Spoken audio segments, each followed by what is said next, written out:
PO ends in defeat here at York Road. What did you make of that one? We weren't very good.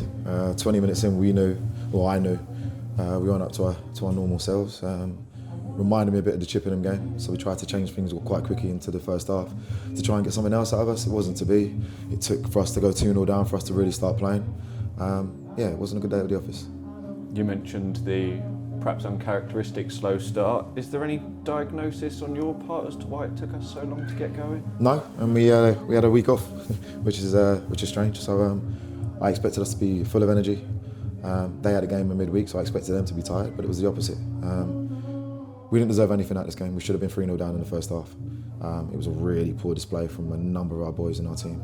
We've had 15 clean sheets, so I was expecting another one today. I knew it was going to be a tough game. We knew it was going to be a tough game, but we just didn't rise to the occasion today. The absences obviously were notable and perhaps noticeable this afternoon. Is there any update on those that missed out today? Dylan's on international duty. I'll be back a week from now. JP is almost back. He wasn't quite ready for today's game. Liam's going to be a little while. I think that's it. I think that's it on the updates.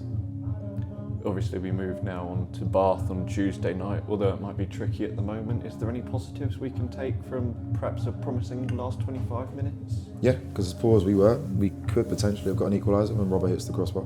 We will keep going to the last whistle. We know we're not going to play like that again. We know we've got to be defensively solid. The idea was to keep the playoffs within our hands. We took that out of our hands when we lost today. We've got to do all we can with these last few games to make sure that we win as many and hopefully provide us with opportunities to be back in those playoffs. Although we've slipped out, there's still an ever-tight pack that's chasing those playoffs. What's the message to the squad as we perhaps, instead of holding on to our place, look to push back into those spaces? Yeah, positivity. I know we're going to have blips. We know we're going to have blips.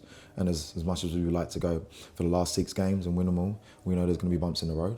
As long as it doesn't end up being 2 or 3 in a row, then we'll be fine. Typically, we haven't lost 2 in a row.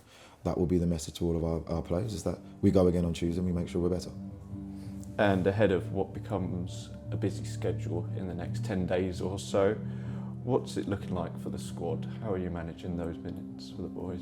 I think now, if I'm right, we've got a game almost every 2 days. So there's going to be a little bit of rotation going on. Inevitably, if you want to be in the playoffs, we've got to find a way of managing it. We've got a good enough squad to be able to rotate where it needs to be. We can only take one game as it comes, see how injuries take place, and then we'll have to go from there. But everybody's raring to go, so it's just making sure we get the right team right. Are there any adaptations you're looking to change for Tuesday night ahead of? Possibly. I can't say too much. It's a tough game. We've got to make sure that we're at our best. But yeah, I can't say too much on that. Of course. Thank you, Peter. No worries. Thank you.